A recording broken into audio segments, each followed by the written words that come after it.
Nós vamos compartilhar a palavra de Deus. E há alguns anos, há mais de 10 anos atrás pelo menos, aconteceu uma pesquisa.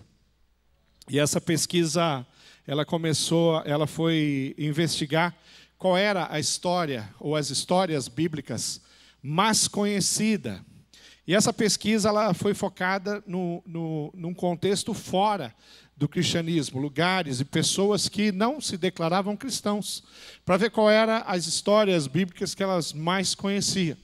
E a história bíblica nessa pesquisa que mais foi lembrada e citada fora de um contexto cristão é a história do bom samaritano, uma história contada, inclusive em povos que não têm vínculo. Essa história é lembrada. A história do bom samaritano foi a história mais conhecida do cristianismo, como parábola.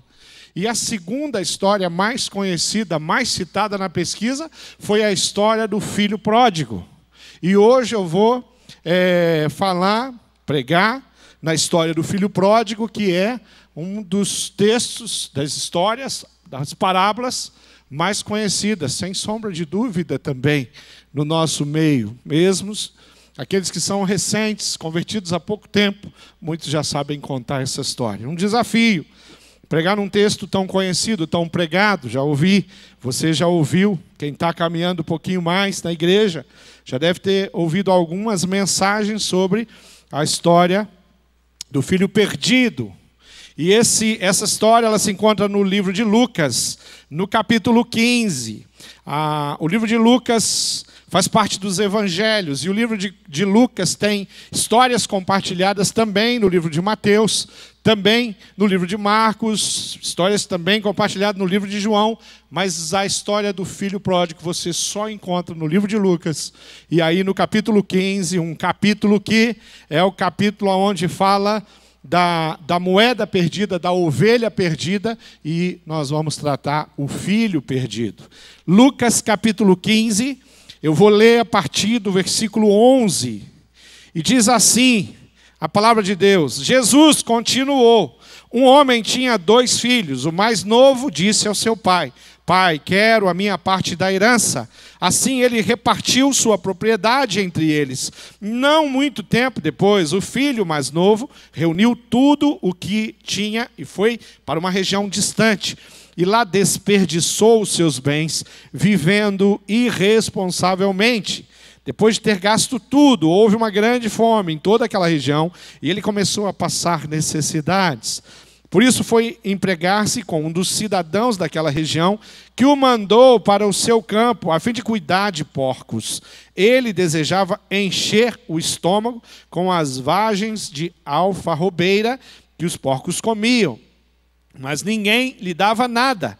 Caindo em si, ele disse: quantos empregados de meu pai têm comida de sobra, e eu aqui morrendo de fome? Eu me porei a caminho e voltarei para o meu pai, e lhe direi: Pai, pequei contra o céu e contra ti, não sou mais digno de ser chamado de filho.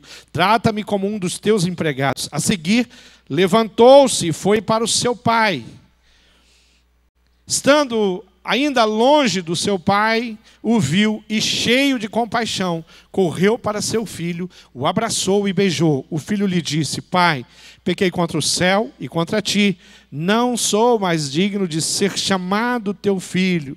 Mas o pai disse a seus servos: Depressa, tragam a melhor roupa e vistam nele. Coloquem um anel em seu dedo e calçados em seus pés. Tragam um novilho gordo e matem-no. Vamos fazer uma festa e alegrar-nos, pois este meu filho estava morto, voltou à vida, estava perdido e foi achado, e começaram a festejar o seu regresso. Querido, não tenha dúvida de que essa história é uma história de muitos ensinamentos. Não tenha dúvida que essa história é uma história que traz algo para refletirmos nessa manhã importante. E eu coloquei o título dessa mensagem como Eu Encontrei o Caminho de Volta. Nós não podemos colocar a ênfase nessa história, como muitos que colocam títulos ali na Bíblia de O Filho Perdido. Mas essa história tem que ser focada no filho achado, no filho encontrado, no filho reencontrado. Porque é uma história de vitória na vida de alguém que se perde, mas que consegue se achar. Alguém que vai para longe, mas que consegue retornar. Alguém que faz escolhas muito ruins, mas consegue rever as suas escolhas e voltar por um caminho bom, por um caminho coerente, por um caminho correto.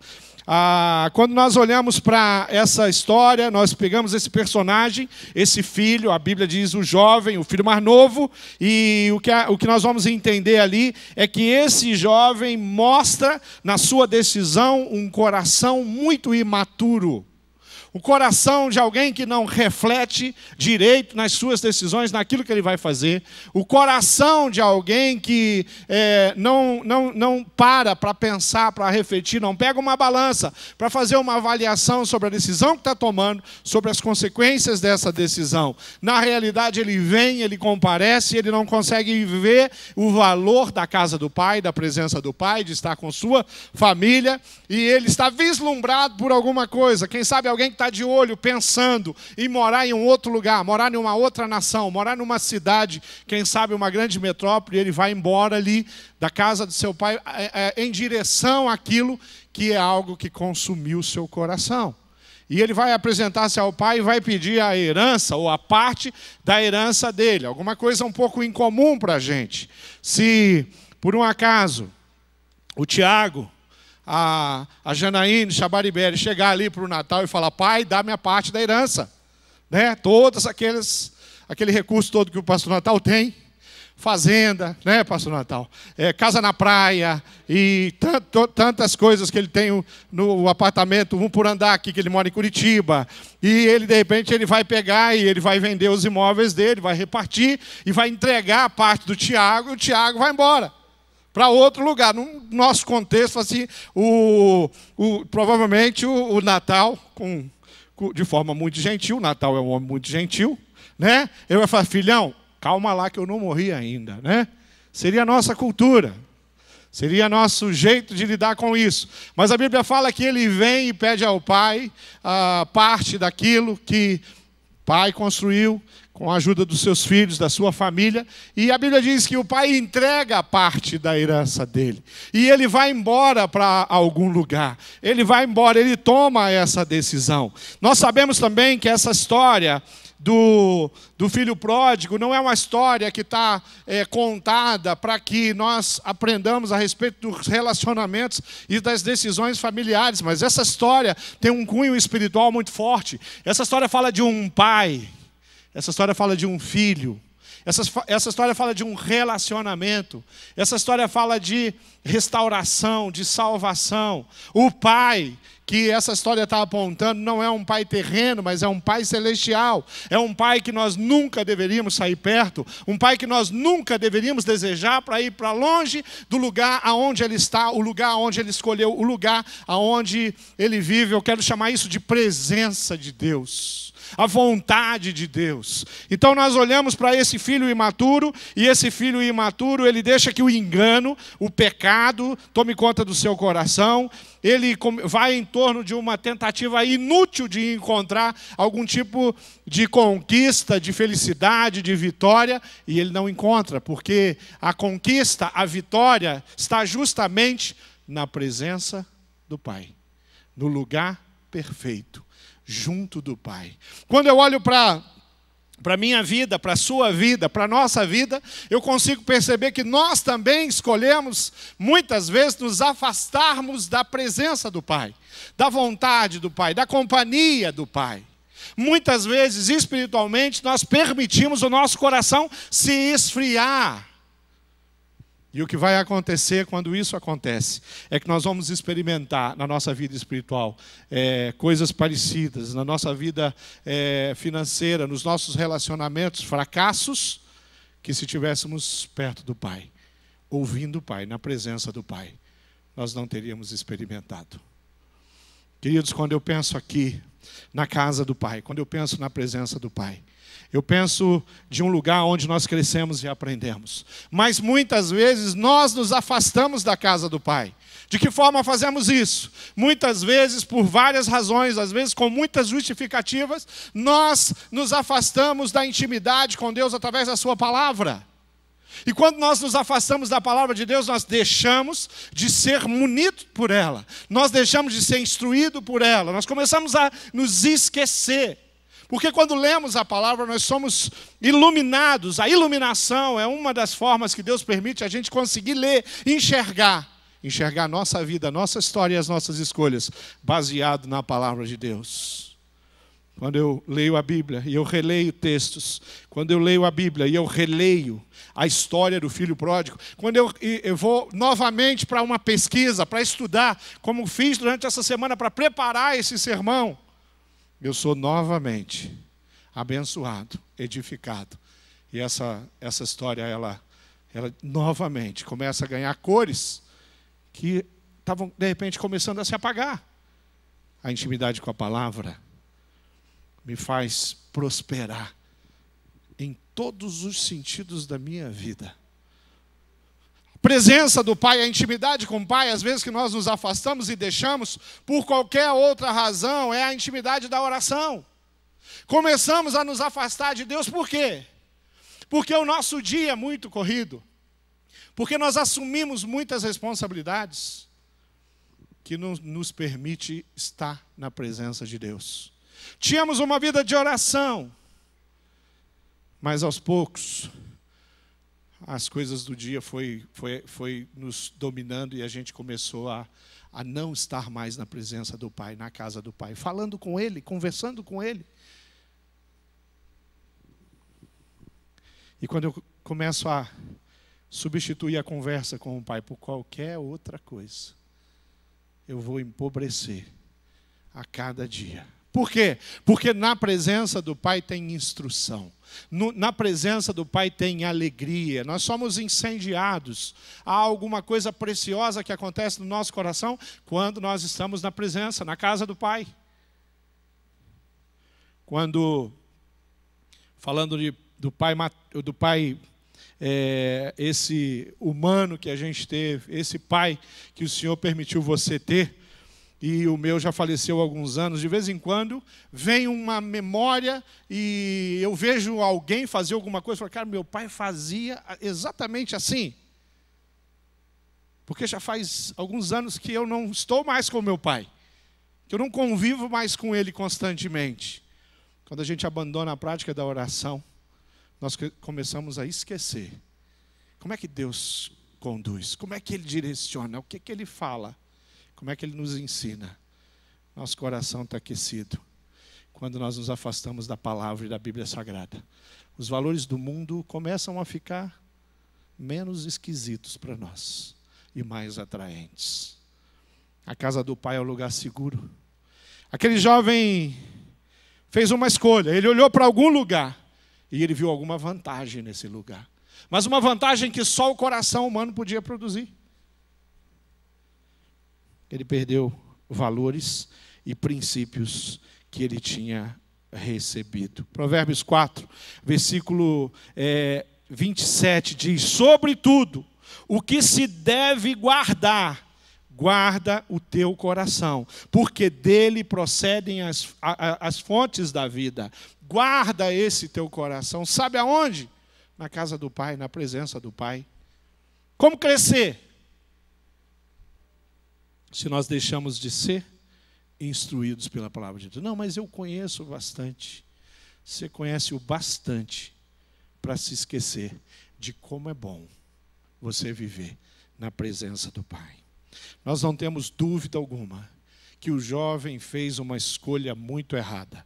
Eu escutei uma ilustração de que um pastor, ele se dirige a um jovem da sua igreja e ele faz uma pergunta para aquele jovem: o que você vai ser na vida? Qual é o seu alvo? E o jovem responde de forma muito objetiva: eu vou estudar engenharia. E depois que ele responde isso, o pastor pergunta, tá, e depois que você estudar engenharia? Bom, depois que eu estudar engenharia, eu vou me formar em engenharia, ok? Você vai se formar em engenharia. E depois que você se formar em engenharia, você é um engenheiro. E depois que você já vai ser um engenheiro. E depois eu vou trabalhar na engenharia. Todo mundo que trabalha, que estuda e faz engenharia, vira engenheiro, menos o pastor Roberto, que fez engenharia, mas se apaixonou pela teologia, e graças a Deus ele deixou a engenharia, e há mais de 35 anos, pastor. Mais de 35 anos, ele não é engenheiro, e é um pastor que abençoa a nossa vida, né? Mas e depois? Depois que você trabalhar na engenharia, bom, eu vou fazer grandes construções. E depois que você tiver feito grandes construções, bom, daí eu já vou estar em uma condição boa e eu vou me casar. E depois que você se casar, depois que eu me casar, eu quero ter filhos. Tá, depois que você tiver filho, bom, depois que eu tiver filho, eu quero ter neto. E depois que você tiver filhos, netos, fazer todas essas coisas, bom, daí provavelmente eu vou envelhecer. Tá, e depois que você envelhecer, eu vou morrer. O pastor dá um conselho para aquele jovem. Tenta olhar e planejar a sua vida para que ela tenha um propósito maior do que passar por aqui ser engenheiro, simplesmente ter uma família. Deus tem projetos maiores para a sua vida. Porque às vezes a gente não pensa, a gente só vai deixando as coisas acontecer. E é justamente quando nós deixamos as coisas acontecerem, é justamente quando nós recebemos influências que nós nos afastamos e esquecemos que nós temos um Deus que é criador de todas as coisas, que tem toda a capacidade, que somada toda a inteligência e capacidade humana, não se compara à capacidade e à inteligência de Deus. E um Deus que se relaciona de forma pessoal e que tem vontade, planos para a sua vida, que são maiores do que você imagina. Quando nós nos afastamos da casa do Pai, nós não sabemos nem o que o Pai está falando, não sabemos o que o Pai está fazendo, não vemos, não somos testemunha do poder desse Deus tremendo que faz coisas lindas e grandes. Quando nós nos afastamos, nós esquecemos das coisas que são nobres. Algumas pessoas se afastaram da casa do Pai. Algumas pessoas se afastaram da família do Pai. Na casa do Pai, quem vive? A família. Quem é a família? É a igreja.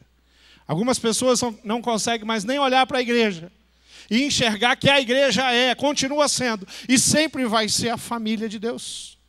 A família que Deus reuniu. A igreja, ela não é somada simplesmente pelo número de membros ou pelas denominações que existem. A igreja é formada por todos aqueles que tiveram uma experiência pessoal com Cristo. E é Ele quem reúne, é o Senhor quem reúne. Nós fazemos parte de uma igreja local. A Igreja Batista do Bacaxiri é uma igreja local. É uma porção que a gente consegue apalpar e viver e trabalhar junto, cantar. Querido, esse último cântico que cantamos aqui, estava bonito? Estava maravilhoso. Eu sozinho no meu banheiro, nunca vou produzir aquilo que nós conseguimos produzir juntos aqui, com todas as vozes, com todos os músicos. Sozinho eu sou muito limitado. E sabe quem escolheu isso? Foi Deus. Deus falou para mim assim: Márcio, eu quero que você viva na minha presença. Eu quero que você viva perto de mim, porque perto de mim você vai funcionar. Perto de mim você vai produzir. Na minha casa, num relacionamento comigo, a sua vida vai fazer sentido. As consequências do erro daquele jovem foram perdas, foram enfermidades, foram dívidas, foram frustrações. Como é difícil conviver com as frustrações. Tem uma frase que ela é atribuída a Pablo Picasso, que diz assim: a morte não é a maior perda da vida. A maior perda da vida é o que morre dentro de nós enquanto nós vivemos. Aquele jovem provou morte quando ele faz escolhas erradas e se afasta do lugar perfeito do lugar especial. Romanos capítulo 6, versículo 23 diz: o salário do pecado é a morte, mas o dom gratuito de Deus é a vida eterna que está em Cristo Jesus. Só em Deus nós alcançamos a liberdade que temos em Cristo. Só em Cristo nós alcançamos a vida eterna.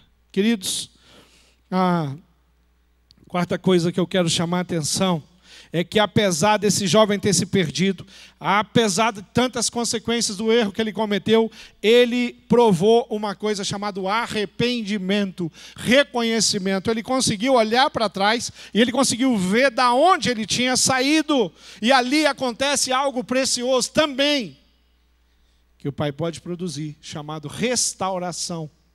E quando ele entende o erro, quando ele entende o pecado, quando ele entende que as escolhas não foram boas, ele consegue olhar para trás e ele fala: eu preciso retornar à casa do Pai.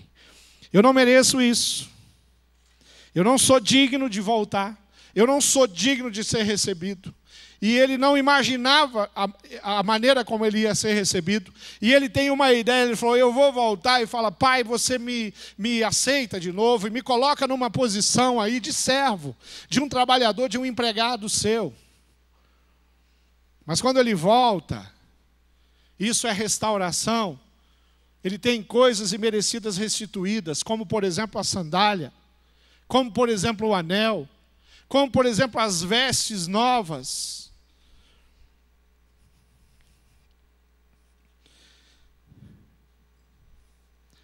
O anel, para aquela cultura, representava muita coisa. Significava que o pai estava dando para ele autoridade de novo. Ele podia negociar agora em nome daquela família. O anel era o carimbo, era a assinatura, era poder para fazer tantas coisas. Quer dizer, o pai coloca ele no lugar de honra mesmo, porque ele não merecesse. Quando ele foi embora, as sandálias dele se gastaram. Agora ele recebe uma sandália nova. Sem sandália, naquela estrutura de cidade, eles não iam muito longe, não. Mas com a sandália dá para ir bem mais longe. O Pai está dando uma condição nova para ele. Quando nós olhamos essa história e aprendemos tudo que ela tem para nos ensinar, e entendemos que existe um lugar nobre, existe um lugar perfeito, existe um lugar ideal para vivermos, é perto do Pai. E ele fala: eu vou me levantar daqui, eu vou sair dessa posição e eu vou retornar lá. Querido, lá atrás deixamos hábitos, deixamos costumes que tínhamos quando vivíamos na casa do Pai e nos afastamos. Lá atrás deixamos de exercer muitas vezes os nossos dons. Algumas pessoas abriram mão de exercer os dons. Nós temos na nossa igreja pessoas que servem aqui há mais de 40 anos. Servindo, na mesma posição ainda. Tivemos o testemunho recente da irmã Zilda. Temos líderes de pequenos grupos, supervisores, que estão envolvidos com os pequenos grupos desde que o pastor Roberto reuniu os primeiros líderes aqui, desafiou a igreja a entrar num projeto de ir para os lares, de reunir nos lares, alcançar vidas, discipular pessoas. Tem pessoas que chegaram perto do pastor Roberto, estão até hoje, servindo, liderando. Mas tem pessoas que deixaram de utilizar os seus dons, abriram mão daquilo que foi dado pelo Espírito Santo para ser exercido. A Bíblia diz que os dons, eles foram nos dados para que nós possamos ministrar, servir, edificar a igreja de Cristo.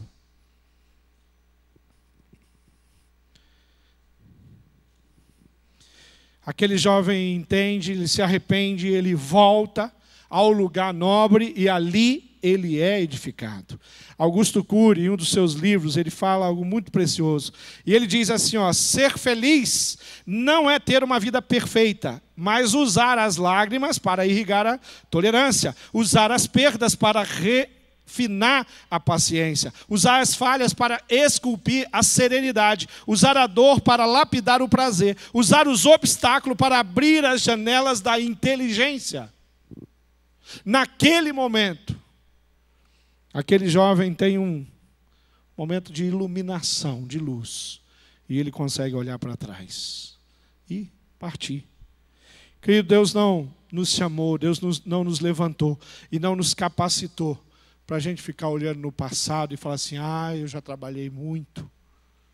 Eu já fiz tantas coisas. Bom, não dá nem para contar, mensurar o que a gente fez, de bom e de ruim. Mas Deus nos capacitou para algo muito especial e nós precisamos olhar no nosso retrovisor e enxergar todas as experiências que tivemos, são ruins e boas. E precisamos continuar crescendo e prosperando. Aquele filho volta, aquele filho vai para a presença do pai. E o que ele encontra na presença do pai é o amor incondicional de Deus. Se você gosta de ler, se você quer ser abençoado pela história do filho pródigo, eu tenho uma indicação de livro para você ler. O livro que fala sobre graça,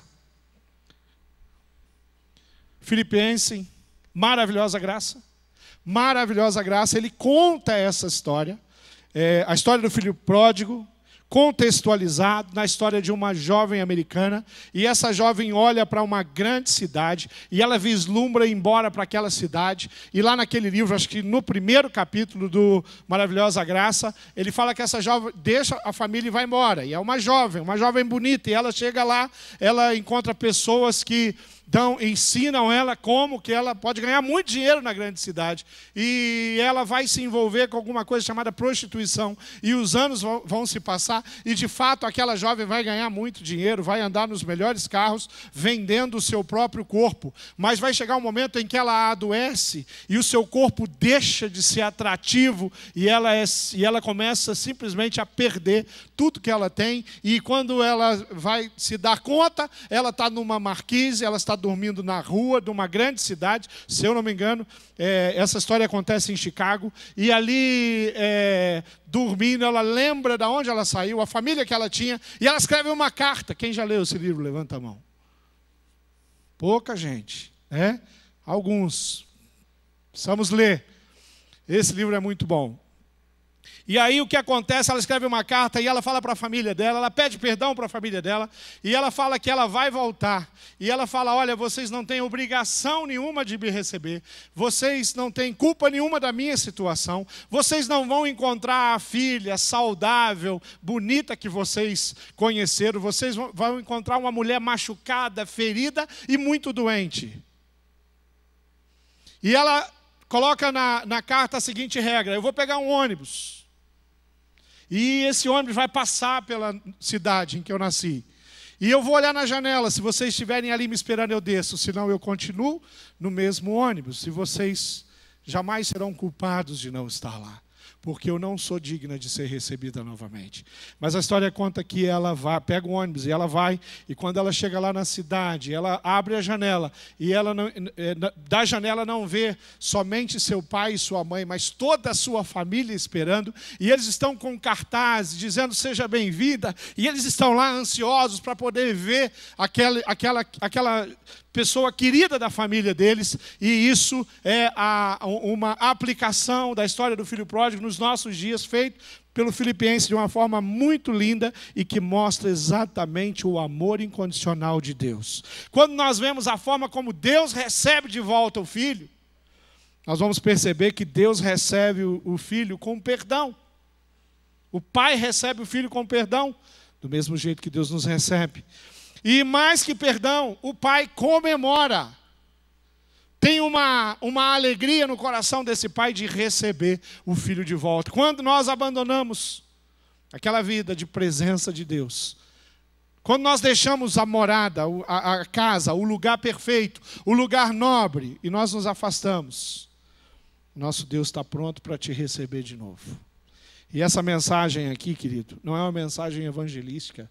Eu não estou pregando uma mensagem para que as pessoas entendam que viver com Jesus é a melhor coisa, apesar dessa história também nos levar a isso. Mas eu estou falando para você que já viveu na casa, na presença de Deus, que teve uma vida jóia, você que se envolveu, você que crescia, você que tinha paixão, você que tinha desejo de estar na presença de Deus, mas que hoje mal consegue orar. Passa um dia, você se esqueceu de orar, passou outro dia, mas essa semana foi muito corrido. E nós deixamos as coisas nobres para lá. Estava conversando com um jovem essa semana e perguntei para ele: você gostou do musical de Natal? E ele falou: pastor, não consegui assistir. Aí eu falei: rapaz, 3 dias de musical, que eu sou firme às vezes. 3 dias de musical, você não conseguiu assistir? A sua igreja se reuniu. Quase 400 pessoas se envolveram, trabalharam meses para montar o seu povo, a sua casa, a sua família. Mas você não tem, talvez, o vínculo com essa família. E não é importante para você que aconteceu um musical, que muitas pessoas tomaram uma decisão com Cristo. Quando nós deixamos a casa do Pai, nós perdemos os valores e os princípios do Pai. Quando nós deixamos a casa do Pai, o domingo é um dia como qualquer outro. Não é um dia que o povo de Deus se reúne. Agora, recentemente, na viagem da Nicarágua, eu passei alguns dias ali, mas no domingo, aquele lugar se encheu. Eu me encontrei com a igreja da Nicarágua durante os dias, nós estávamos num congresso. Mas quando chegou o domingo, os nicaragüenses saíram de tudo quanto é lugar e encheram aquele lugar. Domingo, querido, eu não posso trocar o culto coletivo pelo shopping. Eu não posso trocar o culto coletivo para ficar em casa fazendo nada. Sabe por quê? Porque domingo eu vou ser ministrado aqui. E Deus tem ministrado nesse lugar. Porque domingo Deus vai falar comigo. Domingo eu vou cantar com os meus irmãos. Nós vamos unir as nossas vozes para adorar e glorificar o nome de Deus. Perdemos a referência da casa do Pai. Qualquer lugar, para algumas pessoas, é melhor do que a presença do Pai. A casa do Pai é aquele momento que você para falar com Ele todo dia. A presença do Pai é quando você pega a sua Bíblia. Você leu a Bíblia esse ano? É quando você pega a sua Bíblia e você para poder ser ministrado pelo Pai. Aquele jovem perdeu. Ele olhou para a casa do Pai e ele não viu mais brilho na casa do Pai. Ele olhou para a casa do Pai e ele não viu valores na casa do Pai. E ele resolve ir embora da casa do Pai. Só que para o lugar para onde ele foi, o que ele conheceu, enquanto ele tinha dinheiro, ele participava de festas. Enquanto ele tinha dinheiro, ele tinha amigos. Mas quando o dinheiro acabou, ele se viu num chiqueiro, sozinho, trabalhando, cuidando de porcos. A comida dos porcos era o jantar, era o almoço dele. Porque o lugar que tem alimento, meu irmão, sabe aonde é? Na presença de Deus. Às vezes a oração que nós precisamos fazer é falar: Pai, me perdoa porque a Tua presença não é tão importante e não tem valor. De alguma forma, eu perdi algo que Apocalipse chama de primeiro amor. Registra como primeiro amor. Em algum momento, tudo ficou importante para mim. Te servir, não. Trabalhar na Tua obra, não. Eu estava olhando ali o nosso boletim. E no nosso boletim foi colocado aí meu alvos para 2019. Nós estamos em um momento muito emblemático. Nós estamos numa mudança de ano. E no Brasil, esse período é muito marcado por festas, celebrações, viagens, coisas boas. Bom, não é ruim isso. Mas como é um período que tem uma característica diferente para a gente, é o período que decoramos as nossas casas, os comércios, tudo se decora. Então é um período marcante, mas é um período muito importante para pararmos, olhar para trás e falar o que aconteceu em 2018. Como é que eu vivi em 2018? Em 2018 eu vivi na presença do Pai, na casa do Pai? Ou não? E você tem os alvos para 2019, onde você pode começar a retornar, quem sabe, aos lugares preciosos que Deus escolheu, preparou para você, viver com Ele, você começa a registrar, você pode fazer isso hoje, você pode fazer isso amanhã, no nosso culto da virada, você pode separar um tempo na sua intimidade, falar, Pai, me ajuda a preencher os meus alvos para 2019, porque o que me interessa é a tua vontade, não a minha vontade. A minha vontade vai me levar para um chiqueiro, a tua vontade vai fazer com que eu prospere, em especial espiritualmente. A sua vontade vai fazer como eu abençoe demais a minha família. A minha vontade, eu vou machucar a minha família. A sua vontade vai fazer com que eu me torne cada dia mais maduro, para não tomar decisões tão imbecis como aquela que eu tomei. A tua vontade ilumina a minha mente e me faz prosperar. Folheando o nosso boletim, eu vi ali oportunidades, mas pessoas que estão antenadas, pessoas que vivem em sintonia com o Pai, percebe que tem uma folha cheia de oportunidades.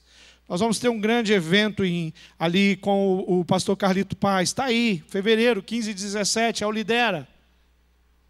Eu vou estar aqui, estive em todos os lideras, aprendi, fui abençoado em todos os lideras, eu sou líder nessa igreja. Eu não vou trocar isso aqui por nada. Isso aqui vai entrar na minha agenda.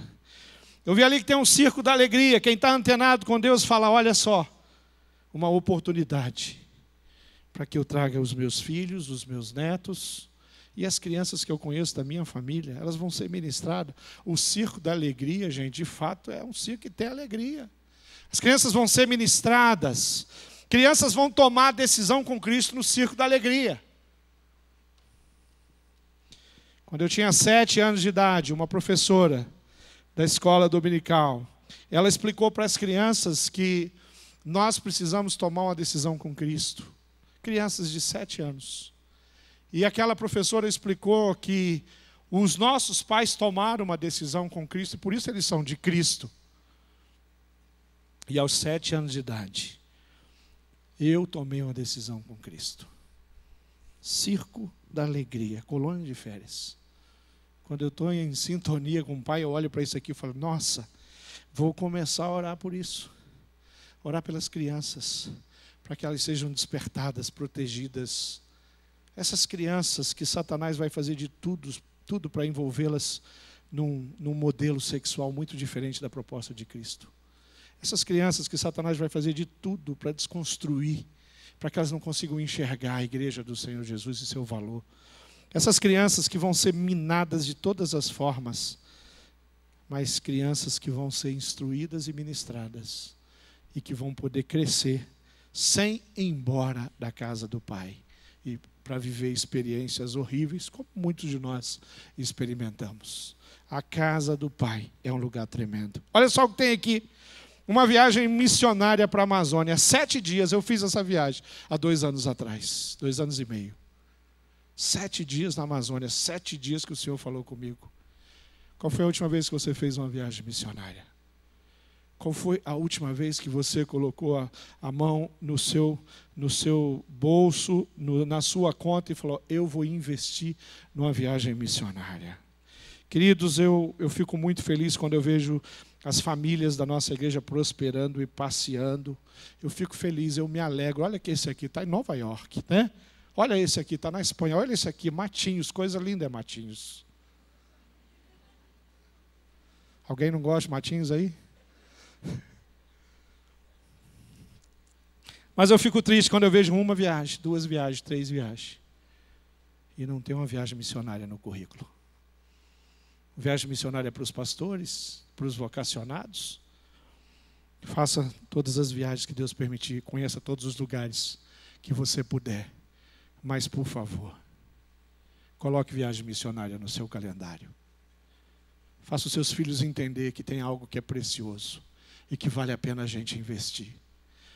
Talvez na viagem missionária você não fique em hotel, você durma no barco. Mas não é quente não, ar-condicionado. Aliás, o ar-condicionado é bem frio. Às vezes à noite você sente frio. Né, pastor Natal? Mas eu quero te dizer que se você está pertinho do Pai, o Pai vai direcionar e vai falar: querido, agora eu não quero que você vá para Nova York, eu quero que você vá para a Amazônia.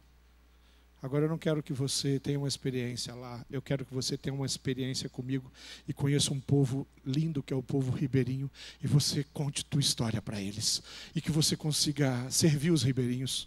Queridos, na presença do Pai, o nosso coração fica muito diferente.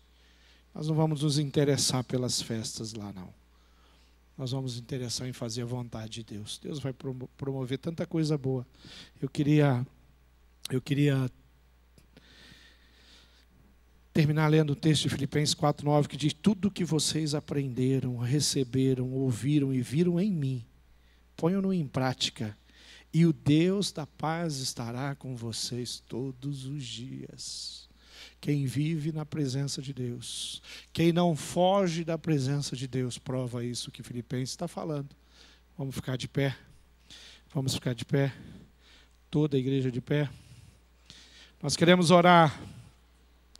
Nós queremos poder declarar como servos que somos. O texto de Romanos 8 que diz: pois eu estou convencido de que nem a morte, nem a vida, nem anjos, nem demônios, nem o presente, nem o futuro, nem quaisquer poderes, nem altura, nem profundidade, nem qualquer outra coisa na criação será capaz de nos separar do amor de Deus que está em Cristo Jesus nosso Senhor. Isso aqui não é o texto que o filho pródigo falou antes da experiência que ele teve com os porcos. Foi o texto que serve para ele depois que ele esteve longe do Pai e que ele volta para o Pai e ele fala: daqui eu não saio mais. Esse é o texto da igreja primitiva, que estava sofrendo todo tipo de abuso, que perdia seus queridos assassinados brutalmente, covardemente pelo Império Romano. Eles estavam numa situação muito delicada. Dizer, declarar, ser cristão, ficar perto de um cristão era um risco tão grande. E eles vão falar: olha, nada vai nos separar do amor de Deus. Tem gente que está sendo separado do amor de Deus por causa do shopping. Tem gente que está sendo separado do amor de Deus. Minha família está aqui, minha esposa, minha filha está ali atrás. E eu vou falar uma coisa aqui que eles testemunharam. Nós íamos passear na praia, em qualquer lugar. A primeira coisa que eu fazia, sabe o que é? Achar onde estava a igreja, porque no domingo eu tinha que gastar aquele tempo ali. Porque às vezes eu não me sentia bem quando eu não estava no culto. Olha, eu fui em alguns cultos maravilhosos, em praias, igrejas às vezes muito pequenas. Às vezes não era nem da nossa denominação. Eu confesso que eu fui nos cultos muito doido também. Mas o dia tem 24 horas. A semana tem 186 horas. 1h30 de um domingo não vai fazer falta nenhuma. Você não passa 24 horas dentro da praia pulando onda. Estou dizendo que você tem que fazer isso, eu não sou legalista. Só estou dizendo uma coisa: cuidado, se não faz diferença para você no domingo ir à igreja. Cuidado, se não faz diferença para você o ano em que você não cresceu através da leitura da palavra. Cuidado, se não faz diferença para você um dia deixar de orar e falar com o Senhor. Você está começando a olhar para os porcos. E o final dessa história não foi boa. Ou o meio dessa história não foi boa. Mas talvez eu esteja falando com você e falar: pastor, eu sou o filho pródigo. Eu sou o pródigo que se afastou, que perdeu o brilho pelas coisas de Deus. Eu sou o pródigo que, olha, eu sei que eu tenho que ler a Bíblia, mas eu não leio. Eu sou o pródigo que eu sei que é importante orar, que orar eu vou ter momentos maravilhosos na presença de Deus. Mas eu não consigo, eu não tenho feito, isso não é importante. Eu sou o pródigo que realmente é onde eu estou. O lugar perfeito para mim é no trabalho. O lugar perfeito para mim é conquistando cada dia mais títulos. O lugar perfeito para mim é fazendo nada. Então está na hora de você retornar, querido, para cá, bem pertinho do Pai, na casa dele, o lugar especial, o lugar nobre, o lugar que você tem que ter prazer. Meu prazer é estar na sua casa, na sua presença, é estar contigo. Meu prazer é ouvir sua voz, Senhor. Meu prazer é ser ministrado pela Bíblia. Meu prazer, Pai, é contar para o Senhor as minhas lutas, as minhas dificuldades, todas que o Senhor já conhece. Eu tenho prazer na presença de Deus. Você pode falar isso? Talvez você fale, não, pastor, mas eu não estou aqui para te condenar. Eu estou aqui para desafiar você a dar um passo, mais um passo, em direção ao Pai. Presença dele, lugar perfeito, lugar nobre. Quero que você faça uma oração muito simples agora. Você fala, Pai, me perdoa. Me perdoa porque eu estou indo sentido contrário. A tua vontade, a tua presença. Eu quero retornar. Eu quero retornar. Me perdoa porque eu abandonei coisas que o Senhor tinha estabelecido para mim. Eu deixei de lado. Me perdoa porque eu penso em tudo, menos em compartilhar o amor de Deus com as pessoas. Eu perdi a tua essência, Pai. Pai, eu já fui apaixonado pelo Senhor, mas hoje eu não sou, eu tenho que confessar, eu não sou. Me perdoa. Você fez essa oração? Fala, eu quero retornar. Talvez tenha pessoas aqui que precisam retornar para uma vida na presença de Deus, próxima, apaixonada. Tem pessoas aqui que precisam retornar mesmo, é para a igreja. Talvez você veio aqui por um acaso e falou assim, não sei se eu vou hoje, se eu não vou. Já faz tanto tempo que eu não vou, mas hoje eu vou. Aí hoje o pastor Tunala falou comigo, através da palavra, e eu quero é voltar para Jesus. Tem alguém que precisa se reconciliar com Cristo. Você entende que você está longe, falou, pastor, eu estou no chiqueiro, eu estou com os porcos, eu quero voltar para a casa do Pai. Levanta a sua mão, fala, pastor, é comigo, eu quero voltar para a presença de Deus. Levanta a sua mão, onde você está? Eu quero ver você. Quero que você entenda que Deus está te chamando e fala assim, volta, querido. Já vi você lá, querida, já vi você. Levanta a sua mão. Vi você também, querido. Levanta a sua mão e fala, eu estou voltando, eu quero voltar, eu preciso voltar. Não está nada bom lá onde eu fui. Eu quero voltar para a presença de Deus. Levanta a sua mão e fala, eu quero me reconciliar com Cristo. Hoje é dia de reconciliação. Levanta a sua mão, onde você está? Talvez o teu caso, sabe qual é? Pastor, eu tenho vindo à igreja, mas eu não estou envolvido com pessoas. Eu não tenho servido. E olha, eu mais falto os cultos que vêm. Pequeno grupo. Quando não tem nada para fazer, eu vou no pequeno grupo. Eu não me relaciono com as pessoas. Eu quero deixar isso para trás. Eu quero acertar, eu quero apurar o passo. Eu quero ir em direção a Deus. Eu reconheço que eu preciso me envolver mais com Deus. 2019 tem que ser um ano diferente de 2018. Na minha vida espiritual, levanta a sua mão. Onde você está? Várias pessoas. Amém. Levanta a sua mão bem forte. Fala, é comigo. Algo precisa mudar. 2019 tem que ser diferente. Na minha vida espiritual. Amém. Glória a Deus. Glória a Deus lá atrás. Amém. Deus Ele quer isso. Nós vamos cantar. Nós vamos adorar o Senhor. E eu quero que você venha aqui para frente. Nós vamos terminar orando, consagrando a sua vida. Nós vamos clamar, nós vamos nos colocar diante de Deus aqui prostrados. Nós vamos nos dedicar ao Senhor. Então, querido, vem aqui para frente. Vem aqui, venha receber uma oração. Alguém vai orar por você. Alguém vai ministrar o seu coração agora nesse momento. Enquanto cantamos, vem para cá.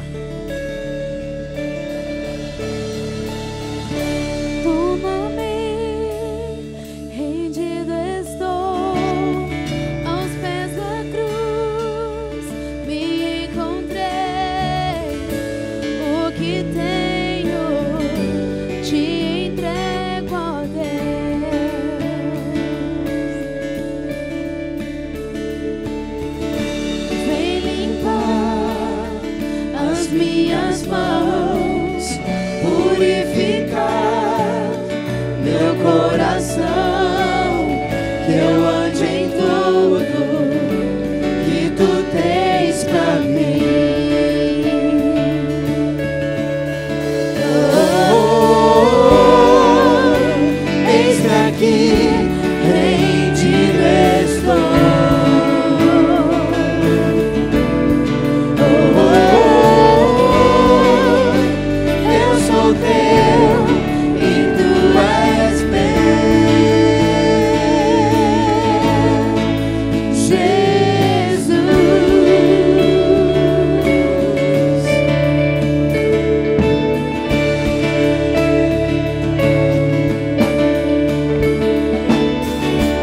meus momentos e os dias meus, meu respirar e o meu viver, que sejam todos pra ti, ó Deus.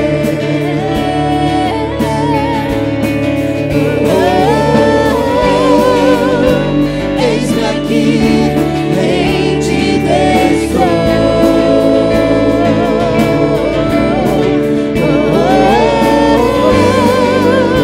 Eu sou teu e tu és meu.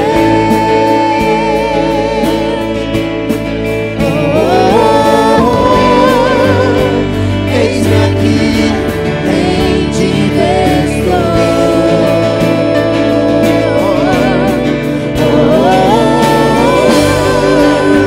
Eu sou teu e tu és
alguém que precisava estar aqui, não chegou ainda? Tá lutando aí, vem para cá, querido. Não fica aí não. Vem para cá. Mas eu quero dar um outro desafio. Você que está envolvido no ministério, você que tem servido, você que é líder, você que tem cuidado de pessoas, tem discipulado pessoas, e Deus está falando para você assim, ó, quero mais de você, querido. Ou então você fala, você está muito feliz porque Deus está fazendo coisas lindas através da sua vida. Eu queria que você reconsagrasse o seu ministério. Aonde você está? Fica de joelho e fala: Pai, obrigado pela oportunidade de te servir. Eu quero reconsagrar. Nós vamos orar para os irmãos aqui. Nós vamos orar por todos aqueles que levantaram a mão, não tiveram alguma coragem para chegar aqui. E vamos orar pela sua vida, para que Deus use e você fique no lugar perfeito, na presença de Deus, fazendo a vontade de Deus. Vamos orar.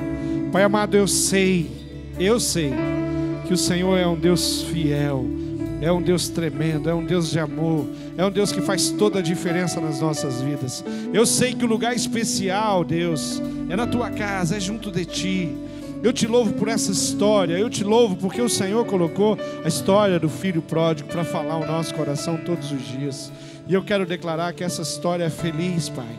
Essa história tem alegria, porque essa história tem retorno, porque essa história tem restauração, essa história tem arrependimento. E eu te louvo pela vida dos meus irmãos que estão aqui e que colocaram o seu coração diante de Deus e entenderam que 2019 vai ser um ano diferente, um ano de viver perto, um ano de valorizar as tuas coisas, um ano de valorizar a sua presença, a oração, a palavra de Deus, um ano onde eles vão buscar, Deus, compartilhar o amor de Jesus.